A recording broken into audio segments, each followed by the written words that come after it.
Hey guys, my name is Kendrick and welcome to ENFP Mail. Today I have the pleasure of interviewing Karin S. So Karin, welcome. How are you doing today? Thank you. Yeah, I'm doing well. It's a beautiful Awesome. day here. Yeah, what's it like there you live in Texas? I do. I live in Texas. Yeah. I mean, I'm probably much harder than where you are. And I don't know. This is actually the beautiful time of the year. This is when you want to be here. Oh, I Give it see. another month or two, and it's good to retreat north. And were you originally from there or were you in a different part of the US No, prior to moving? I'm from around. I mean, grew up in New Mexico and lived up in the Northeast and in Europe for a little while, and we've just been here for my husband, my kids, and I have been here for a few years. So Awesome. And are you enjoying Texas compared to the other places you've lived in? yeah, it's different, but it's good. It's I mean, Houston is not Houston. My husband says Houston is not Texas, so that might offend many other Houstonians, but he said this is not actually Texas, so it's kind of a world of its own down here. Do they have like the southern drawl when they talk there or they No, don't? not very much. You can come across people like that, but you don't find that very much here. It's a very international city, actually. Okay, so if I want to hear that, I need to go somewhere else in Texas. Yes, Yeah. you do. All right, Karin. So you are an INFJ, but when you were typed by op, what were you? I mean, what was your breakdown of your animals? Oh yes, so they typed me. Dave and Shan typed me double feminine. Let's see, NIFE, last, sleep, consume, play last. And you're double feminine, you said. And Mm-hmm. what did you think, or how did you feel when you got your results back from them? Well, it was affirming to me because it was almost exactly the way I typed myself. So the only difference was that they typed me double feminine and I typed myself masculine feminine. So with masculine sensory instead. So I'm starting to see it more, and it's making more sense to me now, but I'm still not completely convinced on the feminine sensory masculine intuition. But that may have more to do with my lack of understanding how they're defined rather than that not being true for me. So if you have feminine sensory and you have masculine NI, Mm-hmm. they always talk about like people with masculine NI. There's like a picture of a maze, and instead of like running through the maze, you would just make a straight line and break through the walls of the maze.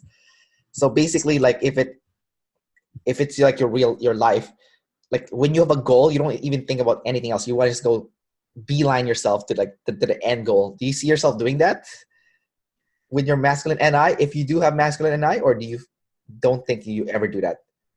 Like do you? Well,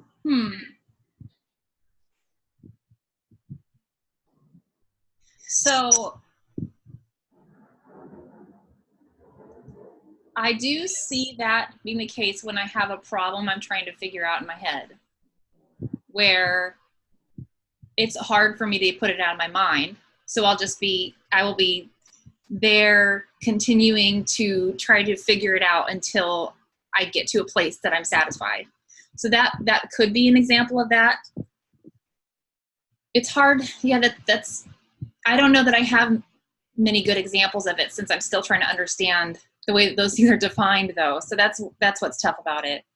I can give you some examples of people with masculine Yeah. NI and see if you Yeah, can I love relate. So one of them is Austin in our it. office. I don't know if you've spoken to him, but I have to interact with him. Yeah. he's definitely masculine NI. And whenever he has like an idea of what the future is gonna be like, that's it. That's it. Like you cannot pull that out of his head. It's like it's set in stone. Like, and also my sister, who's also an INFJ, Mm-hmm. um, she's NITI though. So my youngest sister, and her tend to butt heads about this because my youngest sister is an ENFP, right? So what's happening is my sister, who is an INFJ, she tends to have problem with the sensory a lot, with being kind of like more realistic, like kind of like detecting like what's the reality from the present moment, kind of. So she has a plan. She has like an idea in her head that she's gonna start a business as a counselor because she just finished her master's in counseling, and that it's gonna be a straight line where she's gonna be successful and she's gonna make a lot of money. She's not thinking about like all the stuff that's gonna happen in between and all the possible obstacles that she has to weave through to get there. For her, it's always like, I'm here right now, but if I want to be there, I can be there right away. And then my youngest sister, who's an ENFP, is like, no, what about this?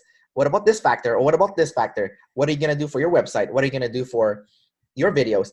How are you going to do your taxes? And then she's like, I'm not going to think about any of this stuff. I'm just going to go from where I am and I'm going to be rich. I'm going to start my business. Everyone's going to come and I'm going to make a lot of money. So that's kind of like how I see like masculine NI. Now she is NITI, right? So she heavily uses sleep. So I don't know if you relate to that, but that's kind of like how she sees things for herself with someone that has masculine and like it's really masculine, like intuition. So I don't relate to that because the real world issues are so daunting to me that I would get hung up in all those details and those would seem immovable to me. Though not, well, these must be accomplished. Therefore, it's hard for me to think. Say if I was your sister and I had the end goal of being this counselor, that it would be hard for me to actually. What's the best way to word this? To feel confident in that endpoint, knowing how many steps need to be taken, or it's not even knowing that there are many steps along the way that are going to be really hard to deal with because they're sensory and that's not my wheelhouse. So that's where I would feel stuck. In fact, and I think I do many times in life, it's the unknown of what I'm going to have to deal with in the real world that will oftentimes slow me down from taking steps because that's exhausting to me. Play last. It's, that requires a lot of energy. And so that's interesting. I do. That's an interesting example because I don't relate to your sister in that way if I'm understanding her approach. Now, you have the demon SE, and it also means you're afraid of chaos. Can you talk more about that fear of chaos from getting you? Oh, yeah. Well, again, the play last is a big part of that because the fear of chaos for me is largely due to fearing I'm not going to have the energy to sustain dealing with the chaos. And because it just is so draining to me. So, yeah, some examples. I lent something to a person in my neighborhood, and I think that she may be savior gather.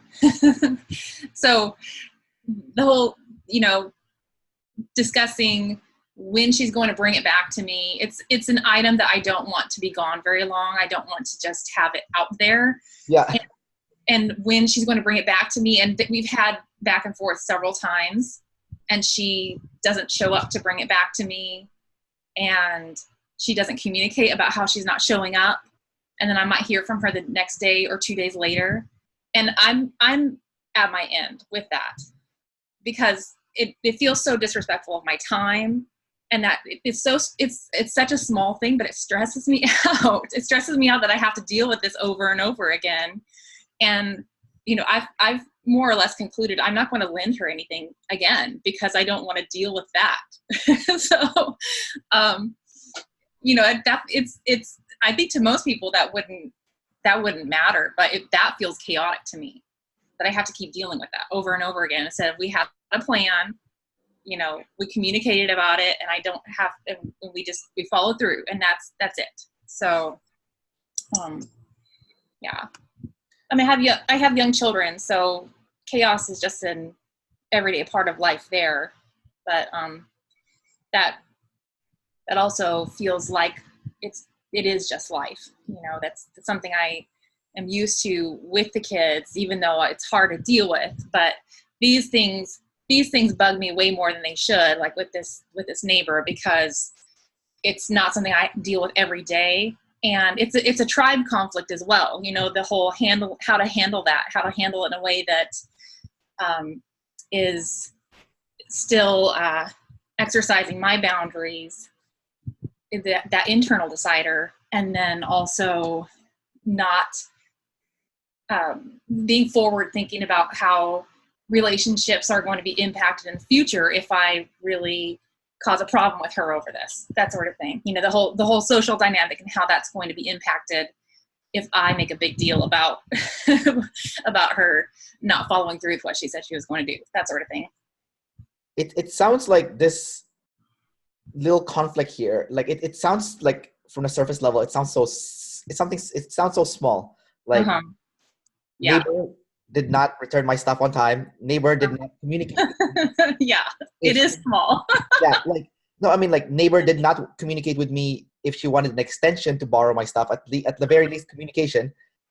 Yes. Neighbor is so that's on a surface level. It sounds so simple, but actually, it's so deep actually, because like, not only are you dealing with chaos, dealing with this annoying neighbor of yours who's not returning your stuff and not communicating with you, she's also violating your FE, right? Like your FE is all about doing things that's kind of like socially acceptable, or what's the social norm says. And the social norms, if you borrow something from someone, you return it to them, right? That's just common sense. That's just kind of being a friendly neighbor, right? Mm-hmm. So this person is already being a jerk by, kind of violating that. And then now you have to use your demon TI, which is even more stressful, because then now you have to kind of like, punch her in the face with it later on, saying, nope, you can't borrow my stuff. But then now there's also another problem, because you have to figure out how you're going to say that where it's not so aggressive, So there's like a lot of, it's multi-layered, even though it's such a small thing, Yeah. Well, in my younger self would have just stuffed it, dealt with it, and then at some point exploded, and with that masculine TI. And I've learned enough over the years to draw boundaries and speak up earlier, especially, with this particular person, it doesn't matter very much to me. I barely know her. My relationship with her in the future I don't feel the need to preserve a relationship with her. I do see that what could happen in my relationship with her could impact other relationships with other neighbors. So that's where I'm careful. But it's not so much preserving a relationship with her, but with other people that where there's a relationship that I valued it, and it's important that the relationship is not damaged. That's where I've learned to speak up early when there's a problem, because I know myself, and I know if I wait too long, that it's that whole cat energy thing, and the objective personality, that term of the extrovert decider being go along, and then all of a sudden that cat reaction coming out. And I know myself, and I know that that's actually where real damage can happen in relationships, is if I let something go too long. So, and I think that is the value of having those deciders in the middle, is that I have been able to learn that, and I can pretty well go between the two. And without, with being able to see someone else's point of view and see my own, see what's important to them, be able to see my own, what's important to me as well, and balance pretty well between the two of them. Although I do err more on the side of being more flexible with other people's values. And then and then drawing the line. But I draw the line sooner now than I used to. So that's good. It's good for the health of my relationships. I have healthier relationships because of that. So I just, as you, got older, you got to practice more, kind of like releasing more of that like built up, not, I wouldn't say resentment or maybe negativity, as a result of kind of like giving in to other people so much that now kind of like to release it slow, like little bit by bit instead of like one big explosion. Well, I see the importance of it because otherwise relationships, oftentimes they would end once I got to that blow up point. Okay. It's hard to come back from that. Can you actually, can you tell a story when your TI got maxed out and it blew up? Oh, something that you feel comfortable sharing. Yeah. Yeah, that's a good question. Because it's happened for sure. Yeah. I need a minute with that. Let's talk about some other things and Sure. Let's see if something comes to my mind. Because coming up with examples is not my strong suit. No, it's okay. It's okay. I mean, you don't have SI, right? So it's okay. Why don't we talk about? Let me think here. So David Shan said that double deciders, unlike double observers, have issues with fear. Mm-hmm. So double observers have issues with pain. So I'll give you an example. So with IPs or EJs, I've noticed that they would avoid negative emotion. So they'll kind of like avoid having a hard talk with someone just because they want to avoid having that negative emotion as part of having that hard talk. Or they'll avoid even going to the gym is kind of like something they would avoid sometimes just because you get sore afterwards if you go work out. So avoiding physical pain. Not all of them obviously, but I have noticed that some EJs even in my personal life would avoid going to the gym because they don't like feeling sore the next day, or like they'll complain like I walk funny because I'm sore. Or so I noticed that people who are IJs or EPs, double deciders, don't really have a problem with that. Like, we go exercise, it's fine, for sore or whatever. Like negative emotion, like, yeah, we don't like it, but we're more okay with having those difficult talks than someone that is someone that might be an EJ or an IP. Like for them, it's a must, like avoidance, like avoid that difficult talk. But fear is something that holds us back from doing the things that we want to do with our life. There's always that fear kind of like as our companion, right? So let's talk about fear then. Like, do you feel like there's like a lot of fear that you have? Some of them might be even irrational, that might be holding you back from doing the things that you want to do with your life, that could potentially bring you even more happiness. Yeah. Well, I do definitely relate to fear over pain being a concern for me. And a little bit for instance, I've only been out on a boat in open water, open ocean once, I believe. And that's in part just because that's really scary to me.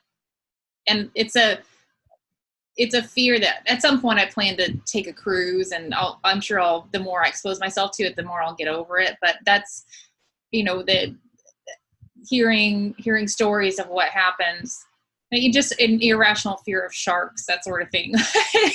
So I relate to those types of fears. Definitely things that could, like when we first moved into this house, I was concerned because of where the kids' bedrooms were. And I was concerned about an exit for them if there was a fire, because we have this kind of catwalk that you have to walk past it to get out of their wing of the house upstairs. So that sort of thing, just imagining that what could happen, for them. And after living here for a little while, it didn't bother me nearly as much. But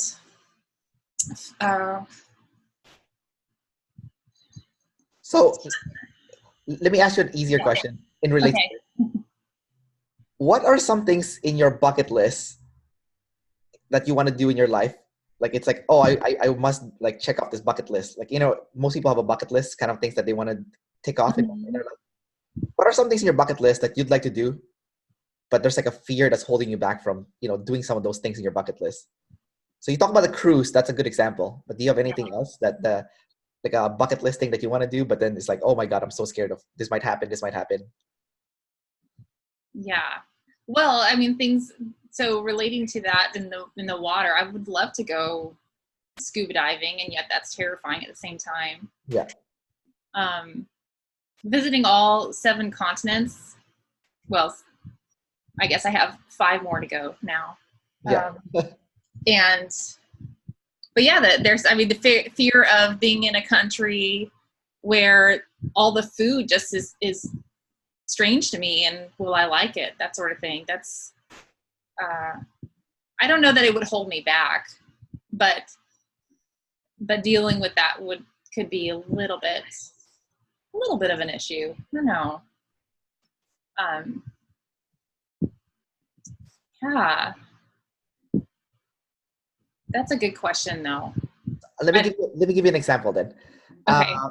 I run a travel meetup here in Vancouver. I'm huge into travel. Actually, I've been to 78 countries now.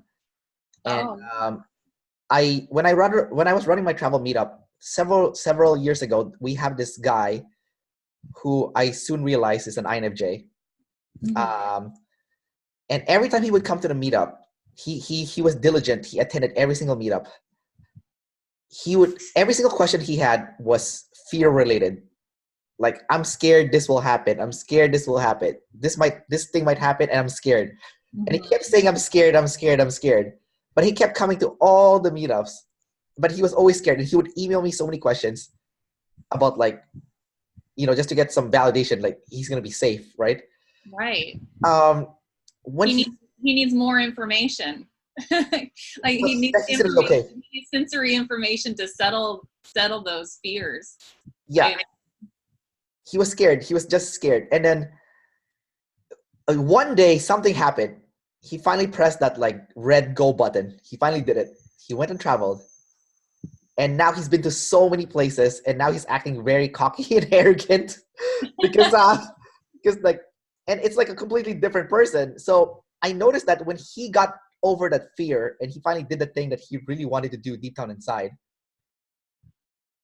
it kind of like swung the other way from fear to like, he became like a pure blaster almost, like I'm the authority of travel now, and I know everything about travel, and he had like so much confidence behind him. So I just noticed a transformation, which I thought was quite interesting, because 1 minute he was like this, scaredy cat in this little meetup group. Now he's like this guy. He's like, yeah, I'm the expert. You have any question, you can ask me. I know everything, like. So, and I think it's just because he just did it. Like he finally, I think he got enough sensory, and right. But here's the thing. I think what really made him do it was more FE related. I think he saw enough. So because he was part of this meetup group, he was part of a tribe, essentially, like a tribe of people who enjoy traveling. And when he saw that a lot of people his age and a lot of people his gender, and even people who is in a more vulnerable position than him, were traveling, going to all their dream bucket list travel destinations, I think he felt like, maybe with the FE thing, that, this is a normal thing that the tribe does. Like, traveling is something that the tribe does. Everyone does this. There's a lot of validation that he can get from it, because not so much like, like a validation that the tribe is going to approve of him, but like the validation that, or reassurance that, hey, this is a normal thing to do. Traveling to these places is a normal thing to do. It's not weird. It's not dangerous. All these people have done it before, and it's okay for me to do it. And now he did it, and now he comes back, and now he's like, he's part of the group, like, yeah, I'm like one of the people in the group who's been traveling to all these places, and it's just like the thing to do, right? So yeah, I don't know if that's part of the thing, if that would like help you with like getting over the fear a little bit. Taking steps. Is that essentially what you're saying? Like, actually taking a first step to get that real world feedback that says it's actually not as scary as what you had imagined. Well, that guy definitely has consumed last, because every time I talk to him, he cuts me off. He's like a know-it-all kind of syndrome. like like Yeah, I was picking up some of that in the way you were describing that maybe that's consume last going on with him. So, he's 100% consumed last. So he gets his information from play by uh, by talking to other people, and attending meetups. And he doesn't want to research it himself. He wants someone to tell him what's happening.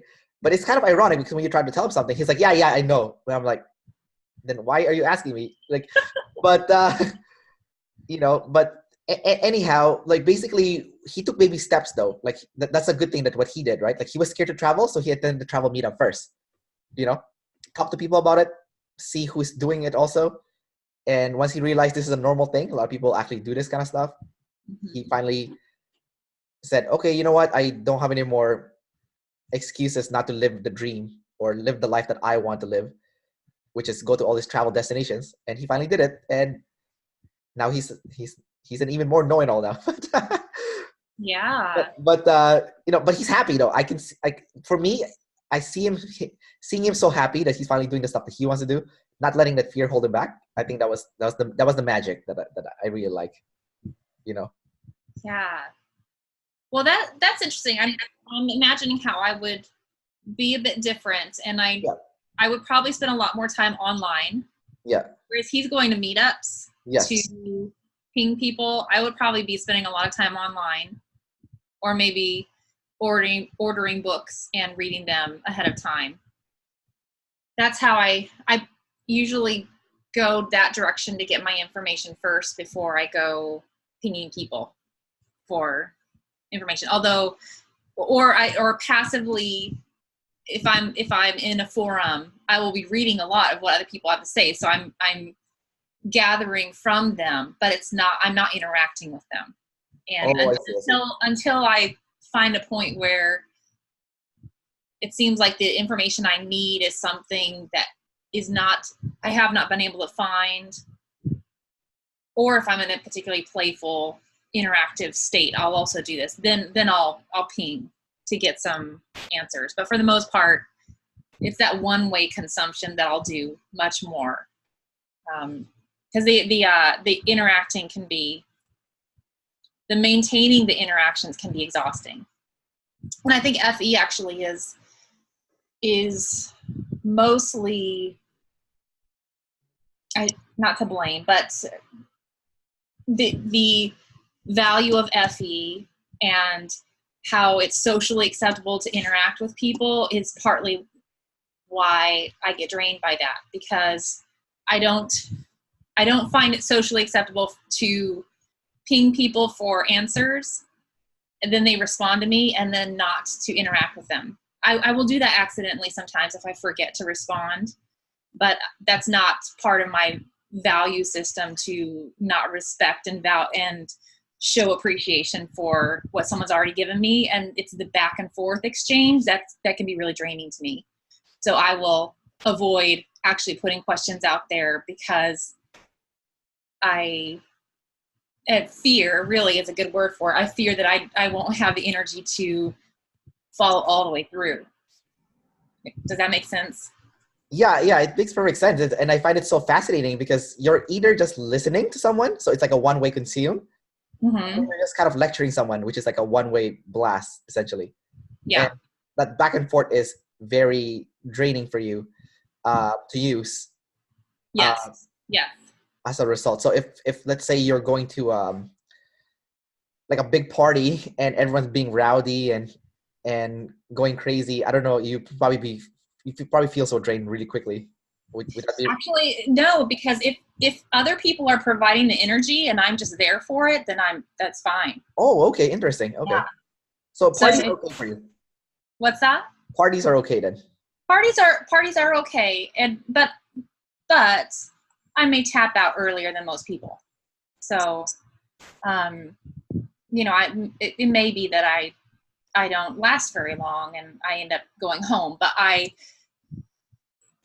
unless the thing that will drain me in a person to face-to-face interaction is if there's not a real connection going on and it's a lot of work to talk. It's a lot of work to try to find areas of connection, and it's a lot of work to really take interest in what the other person is saying. That's what will drain me. But if it feels natural and it's not a lot of work, then I'm energized. Excuse me. I'm energized by the exchange, actually. So in a party setting, usually the way that I handle parties, if I'm in a place where I want to interact, I'm usually off in the corner or something, talking to one person for a long time. That's how I go. Or I'm just there kind of observing what's going on with other people and enjoying the energy they're bringing, but not having to put a whole lot out of my own. So it sounds like as long as you're using your savior functions when you're interacting with someone, it's okay. Like, you know, let's say your play is FESE, right? So I don't know how that SE manifests when you use play. But SE is always more in the present moment, right? And so I don't know how that manifests. I don't have SE, so like I said, it's hard for me. But if I watch people with SE, then I see them enjoying like kind of like grabbing each other or like, you know, doing a lot of like physical movements, you know, maybe dancing. I don't know. Like, do those kind of stuff drain you, or are you okay with those kind of stuff? Like, let's say you have to do a lot of activity-based play, like dancing or yeah, it will drain me. That will drain me much more quickly than having a moderate to very interesting conversation with someone. So actually need to be physically involved, that will drain me more. Yes. Yeah, exactly. If you need to be physically involved, that's yeah. Okay, that makes sense. Do you have an example now from that previous question that I had? You remembered. Yeah. Is your sensory masculine or feminine? It's masculine. Okay. I have masculine SI, so I don't forget. You don't forget. Yeah. So, yeah, well, I mean, there was a time where I was having an issue. So this is part of where the intuition, I'm unconsciously picking up pieces of data and forming patterns in my mind. And I do this about people as well. And sometimes what I'm picking up is a lot more in the negative than the positive category. And this is the impression I'm building of this person. And so there was a person that I had known back in the past that over time I was collecting these pieces of data, and yet I didn't trust myself. And I wonder if this also speaks to the possibility of having feminine NI, I'm not trusting my impressions. I'm gathering these and the patterns I'm gathering are there, and yet I'm not trusting that actually is what's going on. So for a long time I let it go and go and go, but it's continuing to build. I'm having more and more data coming in saying that there's a problem here, and yet I'm telling myself the problem is actually me and my perceptions. And so let it go for a long time until I'm finally at the point where I can't let it go anymore. And at that point, when I speak up, and I don't think that was as much about the cat energy there of exploding. I didn't explode on this person, but by the time I got to the point of speaking up, where I was and where my heart was so closed off to the relationship by that point. I had no interest in continuing it by the time I spoke up about the problems that I was having in the relationship with what was going on. So, I think that was not so much about and truthfully, the cat energy for me, that's usually how that works. It's not that I explode and say something really nasty to a person, because that's not in my character to say really nasty things and not still think about how it's going to impact that person to hear what I'm saying. but that the I'm done, that's where I get to. The I've put up with this long enough and I'm done, and they're just hearing about it for the first time. So that's where I know you asked for an example, and I'm still kind of staying in the abstract as I'm sort of giving you an example. Yes. But I'm doing that just more for privacy's sake. So that's fine. yeah, but that's how that tends to go for me, is the getting to, or that how it used to, until I learned that how damaging that was to relationships. When I let myself get to the point where I'm saying I'm done, then that's damaging. And I haven't given the other person a chance to show something different, or learn from them also of how I'm impacting that dynamic and hearing their perspective as well. So that's what I've learned over the years is to not allow myself to get to that I'm done place. But like with this neighbor situation, again, since it didn't match, the relationship is not one that I value, and I already, from the very first interaction that I had with this person, I had a negative impression, and it was something I just kind of set aside and didn't really concern myself with. But then when I was confronted with having to interact, the feedback I was getting were continuing to go in the negative category. So and that's where it doesn't, to me, I still wouldn't blow up, but I did reach the I'm done point pretty quickly in that situation. So, just hearing your story right now, I know it's very abstract. So I think if a person watching this is an ST, they would probably get stressed out. They're like, what is he? I know. What are these like NFs talking about? Like this like NF talk, like, but like I get you exactly 100%. I understand exactly what you said. We're both NFs, right? So Yeah. now I don't think you have masculine NI just after talking to you, because you gave me two evidence now that said otherwise. Like your story right now, like you said, you picked up patterns about the person, but you were unsure. Like you said you were unsure. Earlier, also, when we started the interview, when we're talking about the goals, like how to hit your goals, you were also unsure how you're gonna hit that goal. Like there was a lot of like unsureness how you're gonna get it. And I wonder why did David Chan say you have masculine NI or double feminine, when in fact, from the evidence just based on our conversation, it's clearly pointing that you have feminine NI and masculine SE.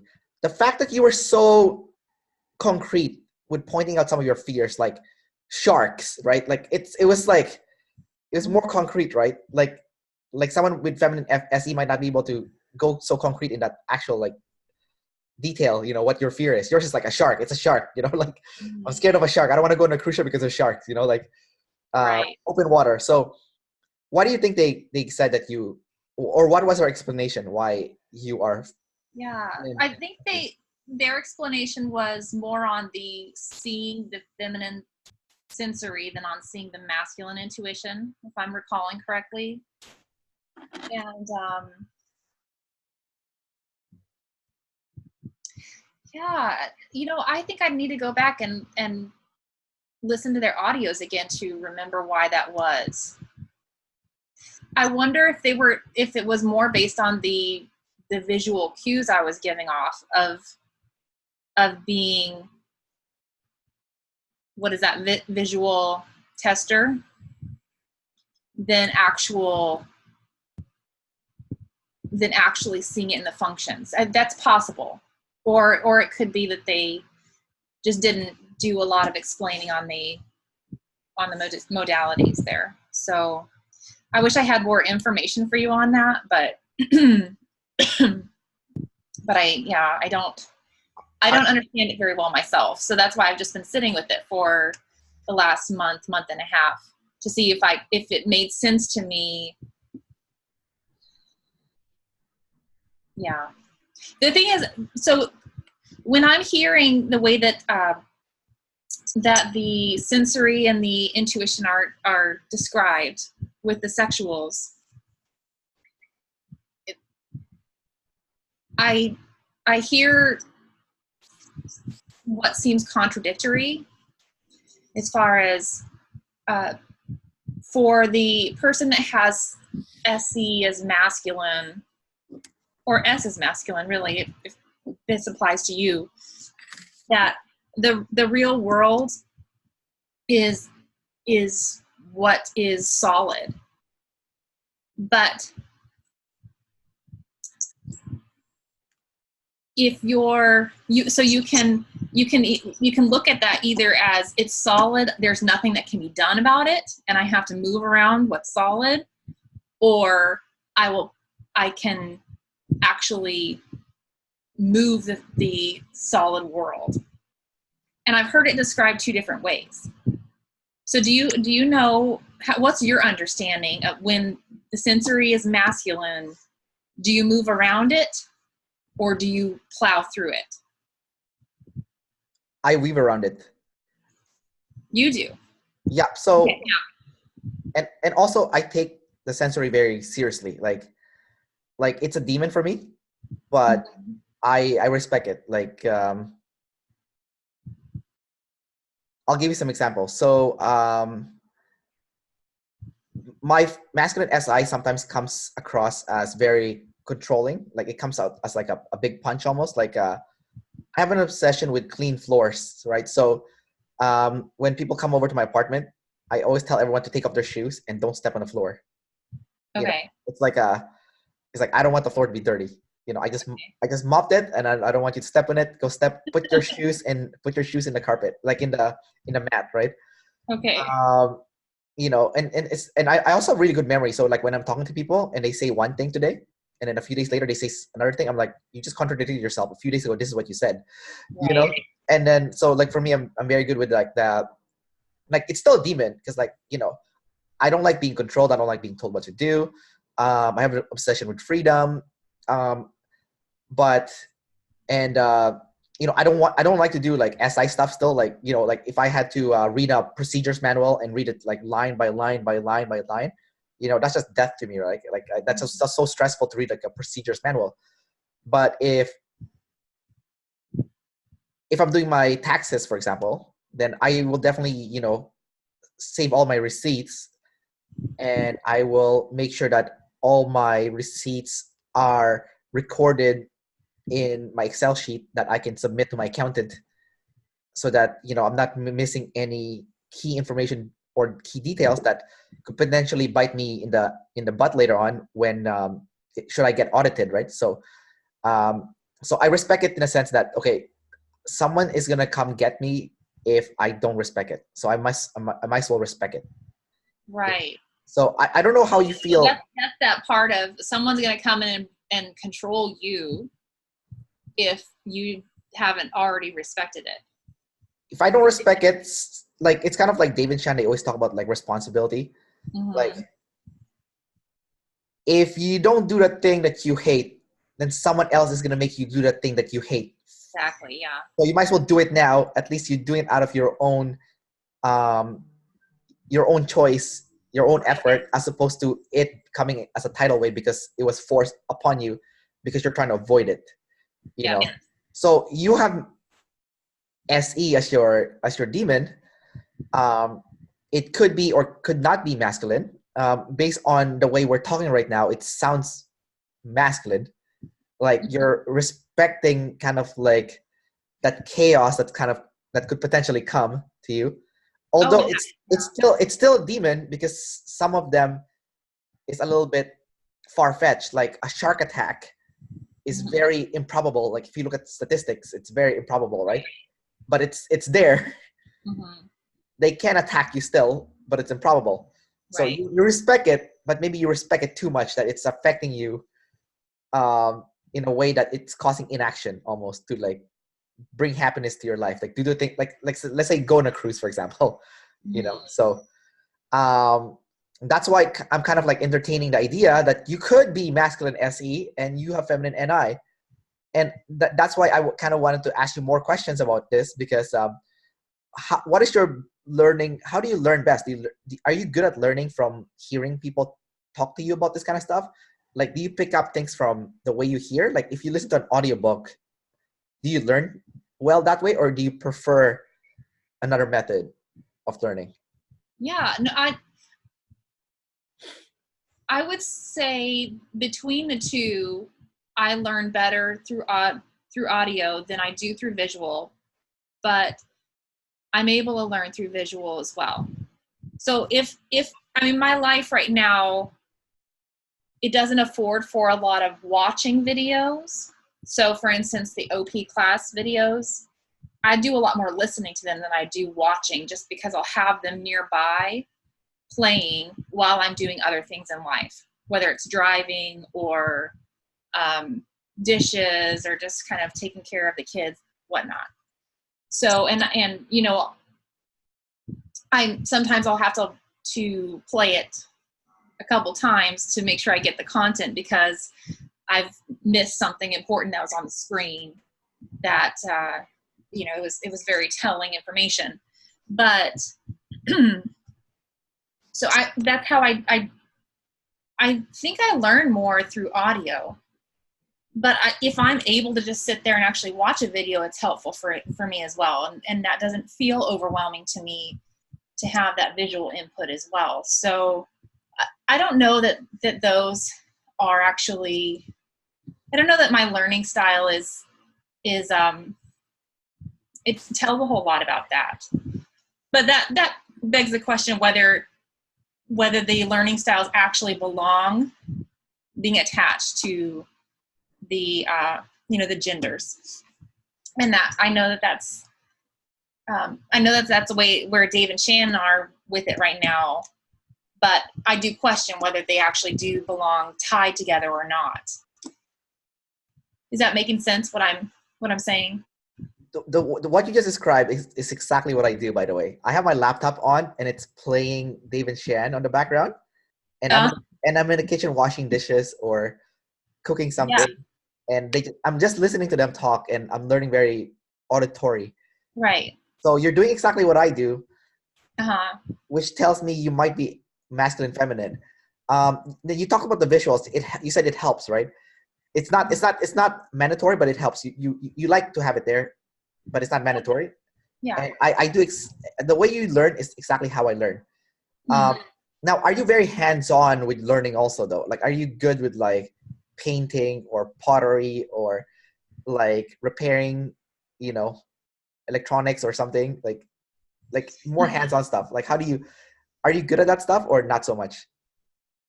I actually think I am pretty good. I mean, I'm relatively handy around the house.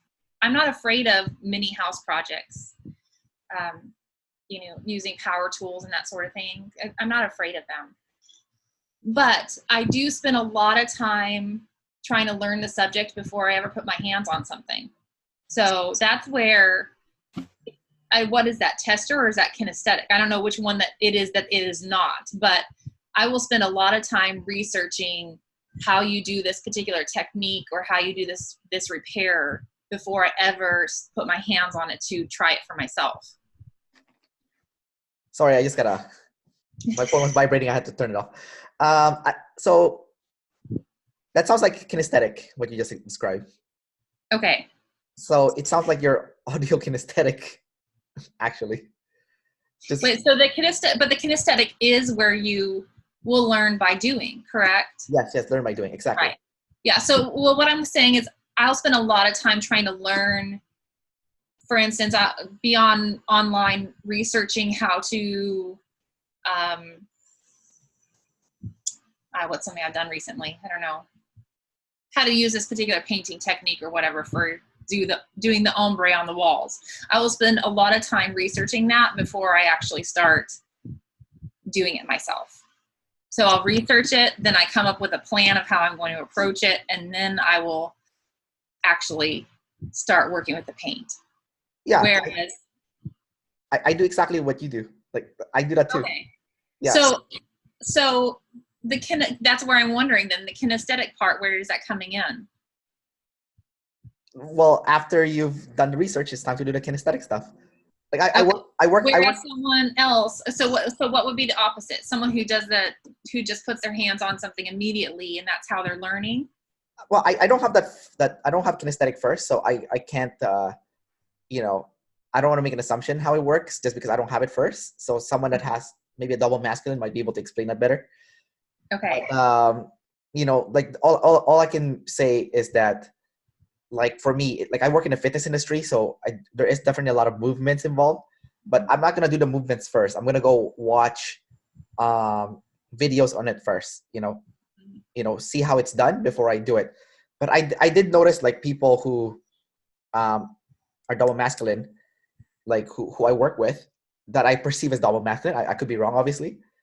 That they'll just jump there in like let's say they'll go to a pull-up machines and they'll start doing like random stuff, right? And try to figure it out. Like, okay, how does this feel? Like, you know, like they'll try exercises. They'll make up exercises almost. Like they'll make up movements that they came up with. And after they've made it up, then they can like show people, teach people how to do it, right? So Yeah. so maybe that's double. Maybe that's kinesthetic, and then audio. I don't know, but I just noticed that happening with people who I perceive as double masculine. Okay. So that there could be some truths to that. Like I said, I don't want to say that's the truth because that would be me making an assumption, and I don't want to make any assumptions. Mm-hmm. Yeah. Yeah. Okay, that makes sense to me. Okay. Yeah, but we were doing the exact same thing. So you might want to Yeah. talk. You might want to talk to Dave and Shan about it at some point.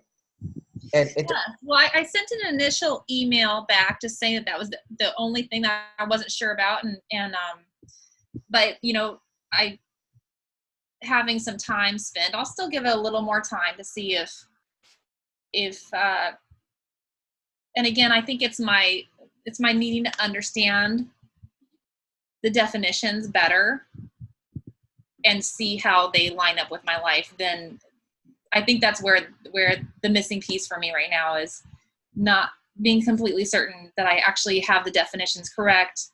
And so it doesn't matter actually if I'm seeing different patterns in my life because I've misunderstood what they're actually saying those modalities mean. So that's where and that's where I actually am doing the playful pinging with people. And here it's helpful for me to be interacting with you to understand how you've understood these, because you probably have a better handle on the modalities and what they mean than I do. So, yeah. Well, even Benjamin, he just interviewed me like before our interview actually this morning. So, oh yay! yeah. So even he said that he had like a follow-up correspondence with David Chan about his animals. It turns out his animal order is actually not correct from the initial typing. So the follow-up conversation they had has helped kind of hash out how the animal order really is like. Okay. Because originally he had sleep blast and blast third, but now it's very obvious that blast is his fourth, and he figured that out, and everyone kind of agrees he has blast fourth, right? And then he's kind of figuring out now that he has sleep quite high. If not, it might actually be first. So, okay. He originally thought it was his fourth, right? Right. So now it's kind of like it's an indicator that David Chan, they're not perfect. The animal order, it could be mixed up a little bit, and the feminine masculine, it could be mixed up a little bit. And I think like the initial typing, I think that's just the first step. I think you need like follow-up correspondence to kind of like really hash it out, because otherwise, like how much do you really know someone after like an hour video, right? Like, right. It's not really realistic to get, like, you get a good gist of it, but it's not the complete picture, right? So there's definitely missing information, and I think you need to hash this out. So like I will. And that's a good idea. I should set up a phone call or something like that with them to interact with them a little bit more. Maybe they'll come to a different conclusion. But it's been an interesting piece for me to chew on, because the rest of my self-typing lined up with the typing they gave me. So that's been the one piece where I've felt as though I had some new information to work with, and try to puzzle that out. Whereas the rest of it lined up with my own self-typing, and so there was nothing new to really. It was just affirming, which was great, because that was helpful to me to not have a lot of reconciliation I needed to do with my own self-perception and someone else's perception of me. That was helpful, but yeah. I think the one thing I noticed about you since we started this interview is you're actually self-aware. So it's weird because you have demon TI, right? Which is your, it's a demon function. It's third. But you're quite good at it. Like you, the way you explain things about yourself, you're quite sure about how it is or how things work for yourself. And I wonder if that's your masculine, because it's masculine. It's a masculine TI. Oh yeah, it's definitely masculine. Yeah. And that is the one part about me that it is immovable without a doubt, is that masculine TI. So it didn't take me long to figure out where I was on those decider functions, as far as which one was feminine and which one was masculine. Yeah. That internal, I will move with people a lot, but that internal identity is not stuck completely, but it's very hard to move. Now, I want to talk to you about you being tribe above self. How does that manifest into your life? Like being tribe above self, especially when you were younger, Yeah. Well, so I grew up in a large family. I'm number 4 out of 8. Oh my God. That's a big family. So in a lot of ways, and just the family culture we had, tribe was enforced. And so even though I ran into issues with that dynamic, I was able to move with it. Whereas my siblings who are self above tribe, I could see that they struggled in that environment so much more. And so I guess that's my insight into childhood, as far as how I was able to work within that system and be relatively okay. FE started really coming out for me at the end of high school, though. That's when I started to really notice it. And that's when I entered into a very extroverted season of life, where I was interacting and I was using actually a lot of play energy in those years, high school going into college. And but that's when I more or less, it was as though I discovered FE, and I discovered my love for interacting with people and engaging, and so it felt like a pretty drastic shift in my personality, but also that coincided with my having freedom in a way that I never did before. Entering college was when I had freedom to actually go make plans for myself, and I didn't have freedom to do that before. So that's all. I think that's also why I became a lot more extroverted at those times. So tribe of self, right? That's the question you initially asked me. Yes.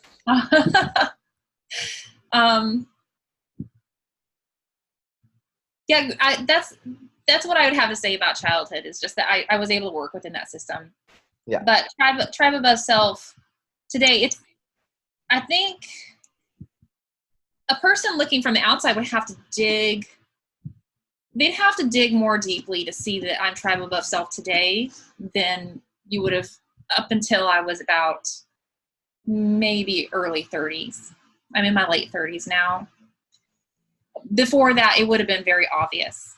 But now, I think you'd have to really know what you're looking for, or pay very close attention to see that it's tribe above self because that TI has grown much more strongly in the last decade. So it's pretty close now, like pretty even.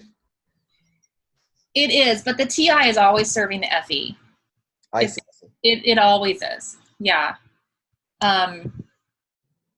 It's just that I listen to it. I listen to it, and I know to pay attention to it to avoid having, consequences that are not really in line with who I want to be down the road if I don't listen to it. So that's really where I learned that just going along with other people, it actually can end up harming me and other people in the long run if I do that. So it's really important to listen to that TI now. Your parents, were they, did they have masculine FE or T or something? Because you said tribe was enforce, right? And when you use the word enforce, that's like, that's a masculine, right? It's a masculine thing. Yes. You know?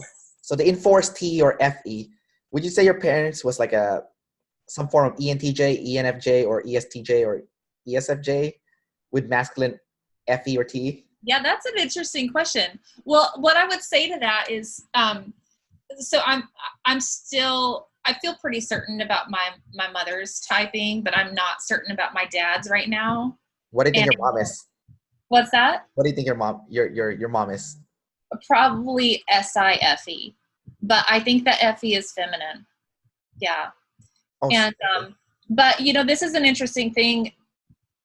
Also being a feminine FE user, it can be forceful.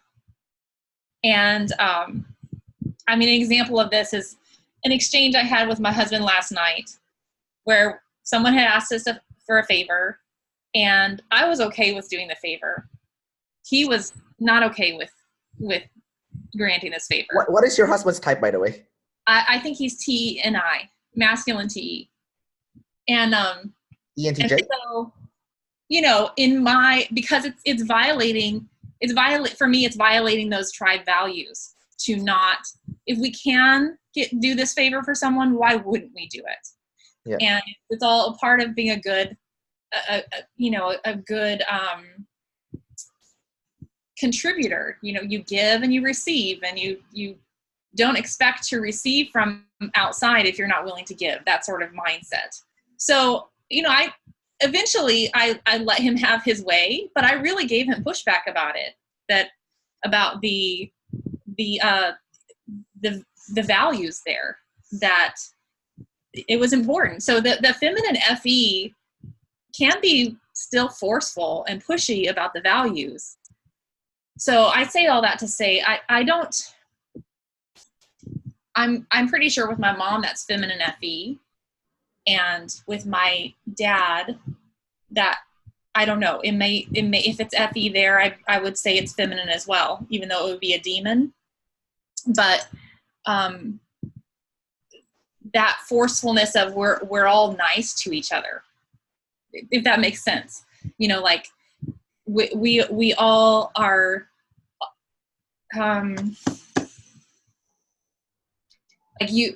it's important to do the right thing to other people preemptively instead of shoving what's right on them. And when, as a parent, because I see this with my own kids, and I'll do this with them as well, as I'm either being very consciously and methodically training them, or if I'm just reacting to something I think that one of them did that was not nice to the other one, that will come out of me is that lecturing of how to value the other person's values, really. So I say, I'm going on about that, but that's my thought on the feminine FE, is it still can be controlling in that way.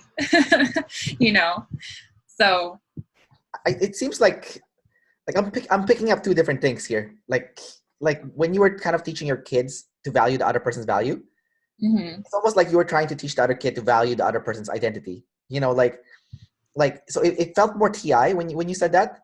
where it felt more FE was like being preemptive at doing nice things for other people, and you use the word favors, right? So with FE, do you feel like if you do something nice for someone, do you expect them to do something nice back to you? Is that something that sounds about right?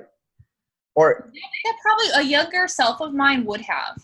I would say, and this is unconscious. It's not really conscious, except that I'm now engaging it, so I'm talking about it, so it's becoming conscious. But yeah, the pattern of life is much more of a, you shouldn't expect other people to be looking out for you if you haven't been willing to look out for them. yeah. That's where it is. It's more of the in the expectation of that you're not that they should give something back to you, but that you shouldn't expect that they will if you have not been willing to take care of them. So it's not tit for tat. It's Right. It's not.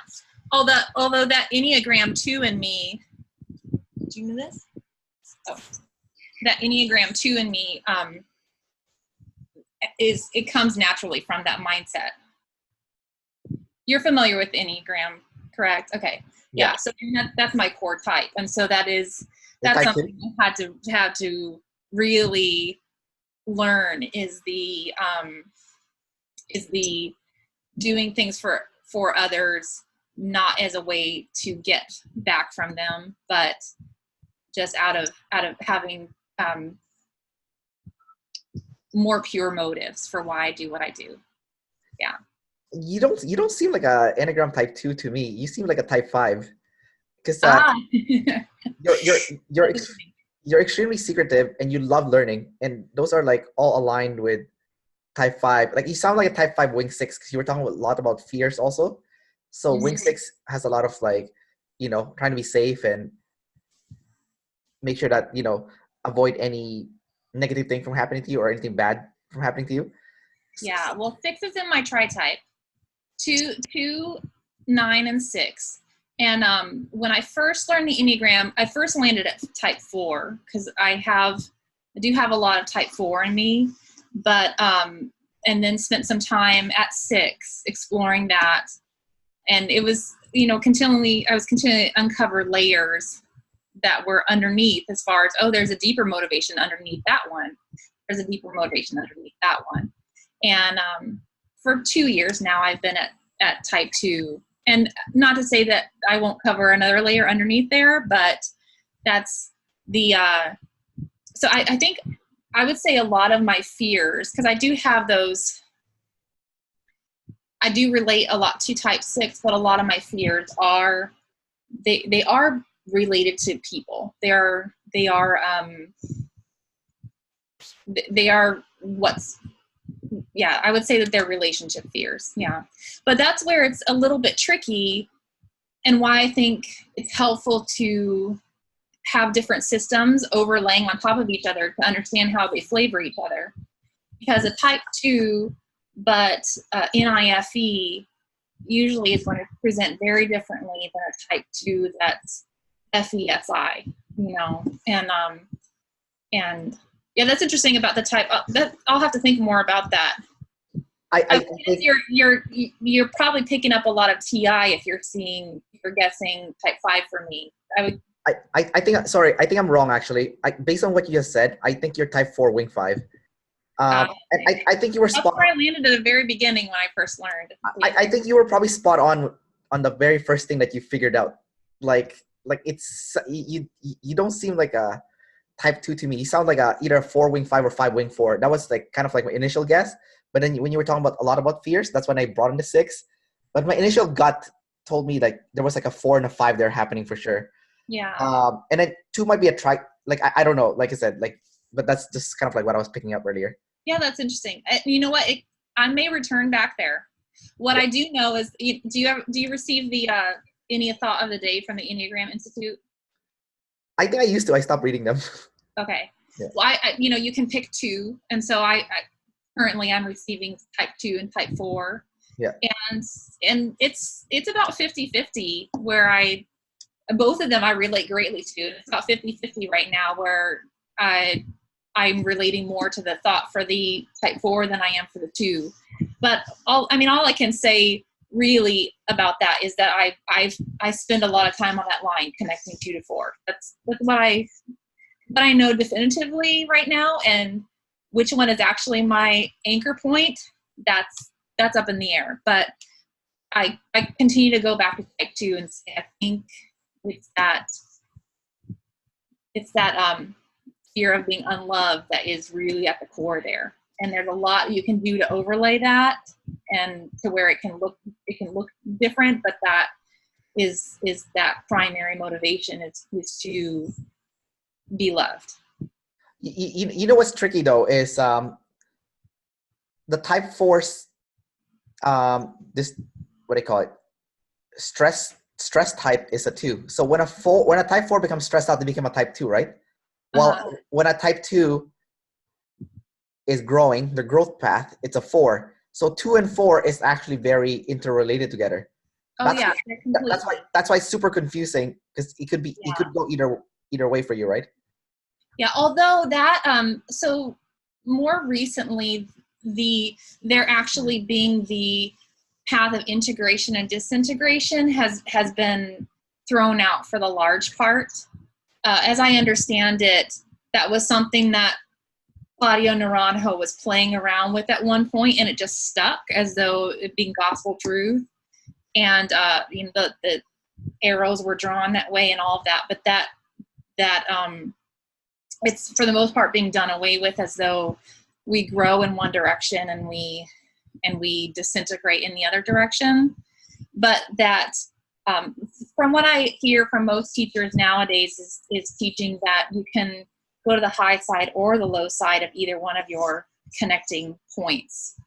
And for me, and if I truly am a core 2, for me it was much more natural for me to go in the direction of 4 than it was to go in the direction of 8. And that I think has a lot to do with family culture, that going that direction of 8, stepping into your own power and expressing anger was not acceptable. But it all, and so going the direction of 4 was more acceptable. But then also there's the part of naturally an NIFE is going to have a more natural connection to the type 4 than the type 8, I believe. So I don't know. I mean, you could be right, and I could be talking to you in a year and saying, yeah, I'm back there at type 4, but I still am at type 2, thinking that that's the core. So the arrows, the stress arrows and the growth arrows, essentially. It almost has like an 100% accuracy for my own type. I'm type 7. Okay. Because like whenever I get stressed out, I become a type 1, right? And I'm so hypercritical of other people, and including my girlfriend. Like, she gets so stressed out when I get stressed out because I become a hypercritical 1. And my girlfriend's a type 2 wing 1, right? So when she gets stressed out, she becomes an 8, right? So she becomes hawk-like. Ironically, her name's also Karin. And then but then when I'm doing well in my life, it's because I'm becoming more of a 5, which is more focus, like being better at focusing, right? So like I always have to constantly remind myself, okay, you don't have to be overly focused on making sure that everything is being done the right way. Things doesn't have to be the right way. I just need to focus on the task at hand. I like to use the analogy of potholes. So like when I talk to my sisters all the time, I always tell them, stop looking at the potholes. Like sometimes in your life, something bad will happen. Like, let's say you have a fight with a friend, or like you have a falling out with a longtime friend, and you start looking at that pothole, right? And then you can't stop looking at it, but it's a trap. So you need to keep looking forward. And that forward is kind of like your goal in your life, your passion, what you want to achieve out of your life, and what you need to do. So there's things that you need to do, but obviously those are so far away that you don't want to look at it. You want to look at what's happening right now, which is you're having a conflict with someone. But I think like kind of like with the Enneagram, your growth path is that thing that you need to work on with your life. That's the thing like up ahead in front of you.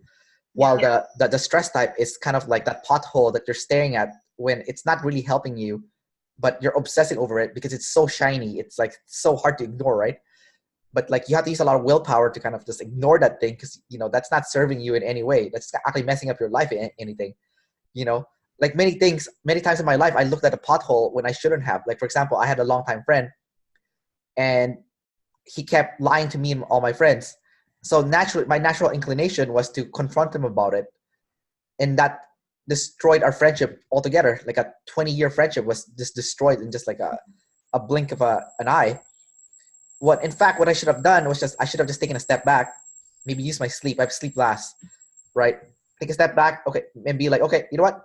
Instead of confronting the situation, I mean, there's a lot of times in your life you should confront something, but this is not one of those situations because like we're friends, and at this point I should have used more FE. I don't have FE, right? I have TE, so um, I should have just kind of not talked to him for like several months, just like let it cool off, and then make a decision that I don't see him that often. Maybe I'll see him like once every 3 or 4 months instead of once a month. Right? And so then when I see him, it's just like we're hanging out, we're having fun, but then our relationship is not going to go to the point where I'm going to call him out because he's lying to people. Like Right. it's almost not, it's not necessary. Like for me, what I want out of the relationship is friendship, like just us having fun, talking and stuff. What he does with his personal life is up to him. If he wants to lie to us about what he does with his life, that's up to him, right? Like that shouldn't affect me or my friends. So that was me looking at the pothole when I shouldn't have looked at the pothole. I should have just looked straight ahead and work on my goal my task at hand. And my task at hand is to work on my YouTube channel, my ENFP YouTube channel. I have a travel blog. Work my travel blog instead. So focus on that stuff instead, which is more healthy than like the problem that doesn't necessarily have to be addressed. Because that wasn't even a problem that needed to be addressed. So I don't know what you think about that. Well, okay. Yeah. So that's a hard one for me though. With someone that I actually call a friend, if they are lying to me, is my understanding that right? That like this person was actually lying to you directly as well as other people. They're lying to us about what they do with their life. So they kind of created a fake story of what's going on with their life. So basically, one of my friend, he as we got older, he didn't feel like he caught up to everybody. Like people seems to be doing well with what they want to do with their life, but he never quite got there, And the reason why he never quite got there was, I think for two reasons. Number one, I think because he has consumed less, so he just never took the time to research on other things that he could possibly do with his life that is meaningful for him, and he can see some success. And I think he was also type 8, and he has a lot of pride, right? He doesn't like to look weak in front of other people. He doesn't want to come across as someone inferior to other people. So when a lot of his friends started getting ahead of him, that he felt like there was a threat. He has feminine FI. He's an ISTJ, right? So he has feminine FI, and he felt like there was a threat to his sensitive core. Like he's always been sensitive when we were kids. Like he was sensitive as a person, but he acted tough. So he was one of those people that acted tough, but you knew he was really sensitive because many times we could see his feelings was easily hurt, right? And as we got older, like I said, he just didn't feel like he matched up to some of the friends that he was trying to compete with. So he made up a story that he was making, $400,000 a year. He owned like 14 houses, but then it was just so improbable, right? Based on what we know about him. And he was so secretive about his real life that that he would flake out on plans that we would make. And the reason that he would flake out on our plans was because of a story that he created, out of thin air, just because he didn't want to look bad. At the end of the day, it was to avoid looking bad. That was like the core story, right? Yeah. But for us, we didn't care about what was happening to him that he perceived was bad. Like we never looked down on him. If he wanted to share to us about his struggles, we are more than happy to kind of like help him out through it, you know, we're his friends, right? But he didn't perceive it that way. He perceived it like he's gonna get shamed.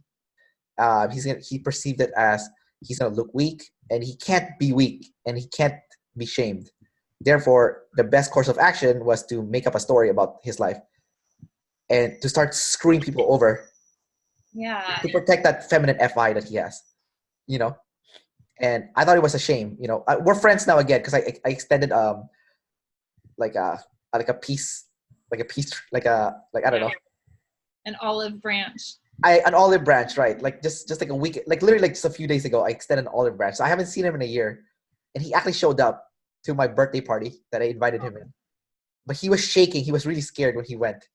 I think again, there's like a lot of ego involved, and you know, we just made him feel comfortable. And at this point, we're like, okay, you know what? There's no point of trying to press him on like be more authentic about really how he was dealing with his life. You know, like sometimes just leave it be, right?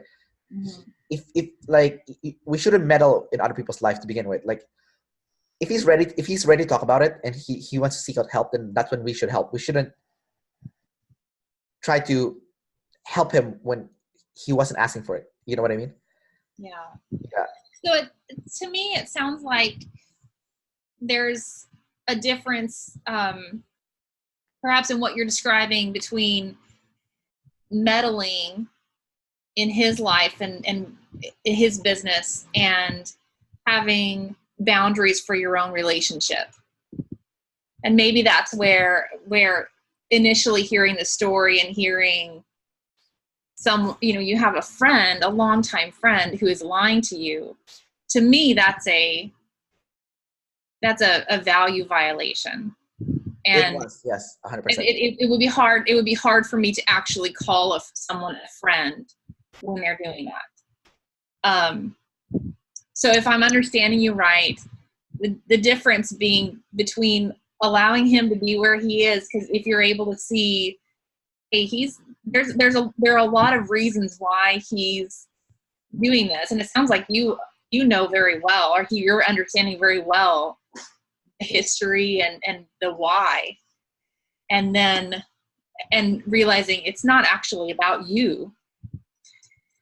If you were to have understood that back then, that you may have chosen just to perhaps distance yourself a bit from him. Am I understanding that right? Distance yourself a bit so that you're not caught in a relationship that feels violating to you, to your integrity, or what you want to have in a friendship. And that I'm partly saying you, but I'm also speaking for myself. Like honesty in a relationship. I mean, people can have their boundaries of how much they want to say about themselves, but what you say about yourself should be honest at the very least. That's my own value for my own friendships. So I'm partly speaking about my values while I'm actually talking about your situation. Well, so basically so I have two friends that are twins. They're twin brothers. And one of them is the one that was blatantly lying to me and my friends. Mm-hmm. They're pretty much attached by the hip. They're always together. And then my other best friend that I hang out with is an ENFJ.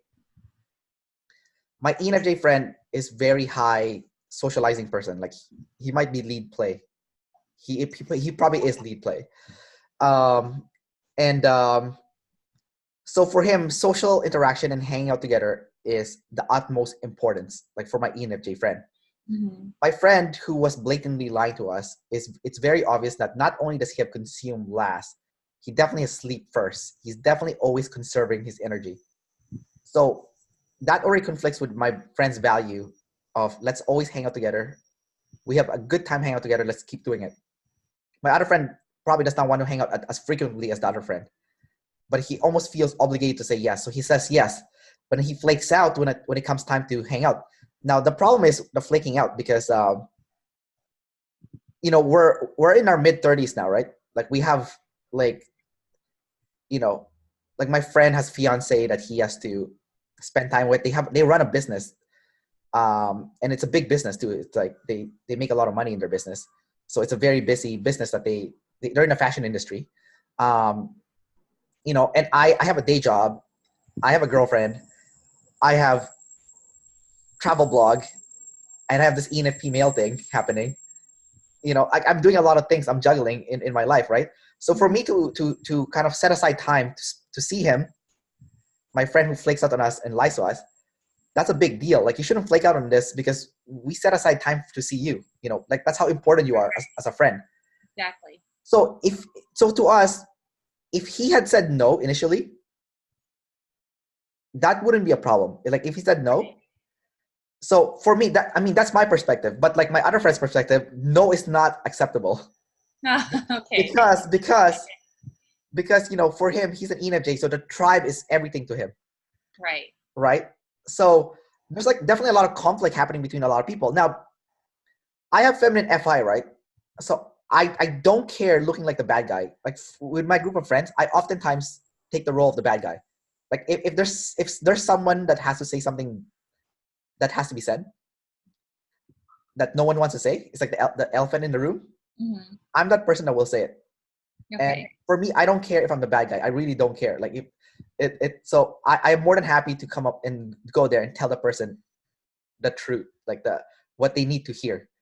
Right. So my EJ friend was saying to me, it's like, this guy keeps lying to us, like, someone needs to tell him that he can't do this. This is unacceptable. Obviously he won't do it because his FE was too strong, right?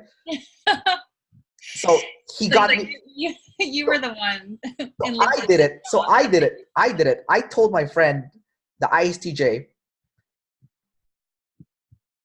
and he got so upset at me. He felt like it was a betrayal, right? And the problem also is that my friend, the ISTJ, he has NE fourth, right? So he does not see the connection at what's happening.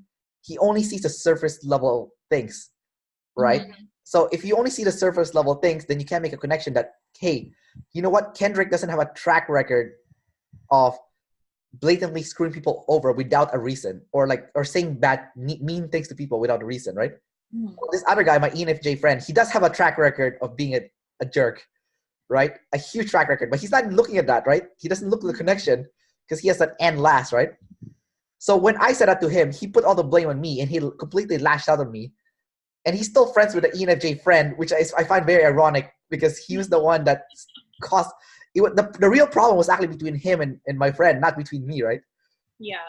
So I was a little bit like distraught that I felt like I was being framed for what happened. Yeah. But I knew how everyone's perspective was going on. So I was like, okay, you know what? There's one thing I know about life is that time heals everything. So I'm just gonna leave it alone for a year, and we'll see if we can just repair it later on. And yeah, it was repaired a few days ago. So. Wow. Well, I think time heals many things, but it doesn't heal everything. So that's pretty cool that he was at a place where he was ready to come back and re-engage with you. Yeah. I mean, yeah. Did you have any sort of repair conversation, or did you just jump back into a friendship? We just jumped right in. I was gonna have a repair conversation first, but I was like, this friend of mine, he's not the type that would have those. He'd rather just jump right in. I know, and you have to read those. Like, are we able to have that conversation, but at least I would say, I won't project this on you, but I would say for me, if that was my relationship, the flavor of the relationship would always be different, because there's that unspoken understanding of we're not going to be able to have really be honest with each other. And not even talking about what's going on with him, but just talking about what happened between you and I. We're not going to be able to talk about that and still preserve a relationship. And so for me, that would be that relationship would go, stay on a further out ring, not be very intimate, because of that awareness that we can't actually have those kind of conversations, a repairing conversation, or just an honesty of what happened here between us and that sort of thing. So I don't know if that's how you operate. That's how I operate. I think that's the biggest difference between an INFJ and an ENFP. So, you as an INFJ, you have sleep as a savior. So you have you're trying to conserve your energy, right? So if you're gonna be in a relationship with someone, you prefer it to be with someone that you can have a deep, meaningful conversation with, and honest as well.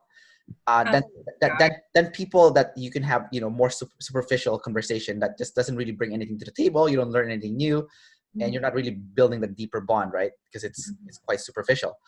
I'm an ENFP. I have play in my first two animal, so I have a little bit more energy to expend. And my relationship with this ISTJ friend of mine, ever since we were in high school, we've never had a deep, meaningful conversation ever. It has never happened. I have deep, meaningful conversations with my ENFJ friends. Basically, any of my friends that are Ns, I have deep, meaningful conversations with, and even with some of my friends who are S's, but they have intuition as their third function. Like I could have some sort of, you know, semi deep conversation with them, right? But the biggest thing, one of the biggest things I learned about life, like as I got older, is I noticed people with play last, they have this obsession with deep, meaningful conversation. Like it has to be always be a deep conversation. Um, I've noticed it with like not just with INFJ, with anyone with play last essentially. Like, you know, my INTJ friends do the exact same thing. My INTP friends would do the same thing. Like one of my INTP friend gets really upset when a conversation is not deep. Like he'll actually lash out on me and my friends. Like for example, one time I invited him to go have lunch with a bunch of people, and he said I wasted my time going there. I did not have a meaningful, deep conversation with people. And I was just thinking to myself, I'm like, you know, like life is not always about deep, meaningful conversation. That's almost an obsession with like, don't get me wrong, I love deep, meaningful conversation. I prefer that over shallow conversations. But I also learned to value conversations with individuals who don't like to have that deep N conversation, you know, where you're having complex conversations about meaning of life or, you know, relationships. Like when I hang out with my friends who is the ISTJ or the ESFJs who, you know, have demon intuition,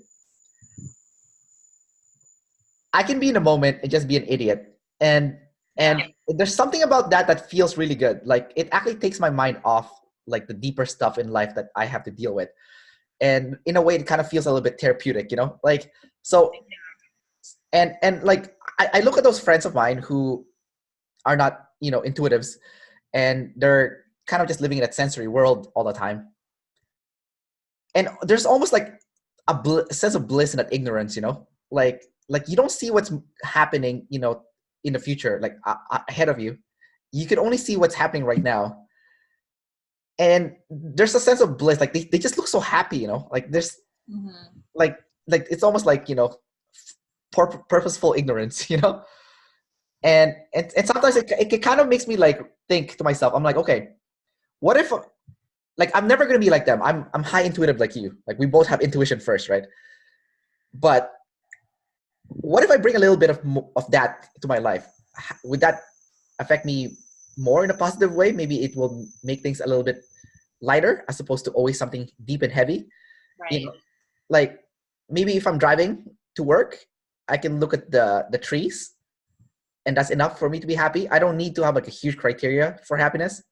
You know, I don't need to have a YouTube channel that has 100,000 subscribers.